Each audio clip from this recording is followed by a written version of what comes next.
তার মানে হলো মৃত্যু এমন একটা বস্তু, এমন একটা পেয়ালা, এমন একটা পানপাত্র, এমন একটা গ্লাস যেখানে প্রত্যেক মানুষকে পান করতে হবে। এটা হচ্ছে মৃত্যু।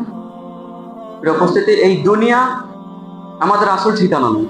আমাদের এই ঘর, এই বাড়ি, এই বালাখানা, অট্টালিকা আমাদের আসল ঘর নয়। আমাদের আসল ঘর হচ্ছে কবর, আসল ঠিকানা হচ্ছে জান্নাত অথবা জাহান্নাম ইনশাআল্লাহ। রাসূল সাল্লাল্লাহু আলাইহি ওয়াসাল্লাম তিনি বলছেন যে আমার সাথে দুনিয়ার সাথ কি? আমি তো সেই মুসাফির ব্যক্তির মতো যে কোনো গাছের ছায়ার তলে কিছু সময় বিশ্রাম করে এবং সেখান ত্যাগ করে আবার সে উঠে চলে যায়। আমি তো তার মতো, মুসাফিরের মতো।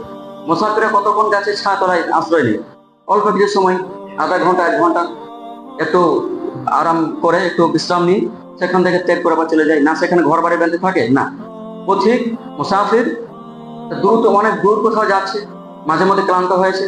রাসূলের উদাহরণ দিচ্ছেন এভাবে, তিরমিজি গ্রন্থে, তিরমিজি ইবনে মাজাহ এবং মিশকাত গ্রন্থের হাদিস। তিনি বলছেন যে মুসাফির ব্যক্তি যেমন গাছের ছায়ায় কিছু সময় আশ্রয় নেই, আমার উদাহরণ আমি হচ্ছে তার মতো, যে অল্প কিছু সময় আমি পৃথিবীতে এসেছি, অল্প কয়েকদিন থাকবো, কিছু সময় থাকবো, এবং আমার যেটা আসল ঠিকানা পরকালীন জীবনে, সেখানে আমি পাড়ি দিয়ে চলে যাব। আমার উদাহরণ হচ্ছে আমি একজন পথিক, আমি একজন পথচারী। রাসূল সাল্লাল্লাহু আলাইহি ওয়াসাল্লাম এভাবে তিনি উদাহরণ দিয়েছেন। এক সাহাবী রাদিয়াল্লাহু আনহু আল্লাহ রাসূল সাল্লাল্লাহু আলাইহি ওয়াসাল্লামের কাছে আসলেন।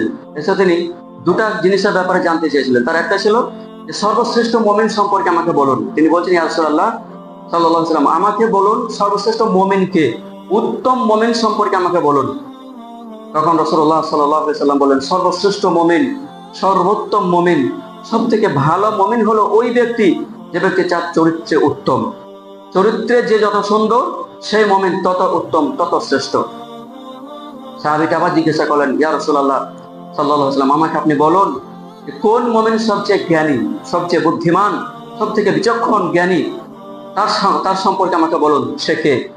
তখন তিনি বললেন, তোমাদের ভিতরে সবচেয়ে জ্ঞানী হলো ওই ব্যক্তি যে ব্যক্তি মৃত্যুকে বেশি বেশি স্মরণ করে, মরণের কথা বেশি বেশি স্মরণ করে, এবং মৃত্যুর পরে যে পরবর্তী একটা জীবন রয়েছে, মৃত্যুর পরবর্তী জীবনের জন্য উত্তম কাজ সে অগ্রিম ব্যবস্থাপনা করে, সে হচ্ছে জ্ঞানী।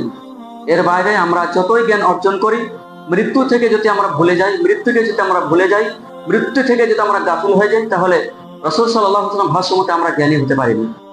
প্রকৃত জ্ঞান ওই ব্যক্তি অর্জন করলো, ওই ব্যক্তি হচ্ছে প্রকৃত জ্ঞানী, বুদ্ধিমান, যে ব্যক্তি মরণকে বেশি বেশি স্মরণ করে এবং মরণের পরবর্তী জীবনের জন্য উত্তম কাজ, ইবাদত বন্দেগী প্রস্তুত করে এবং অগ্রিম পাঠায়, সে হচ্ছে জ্ঞানী।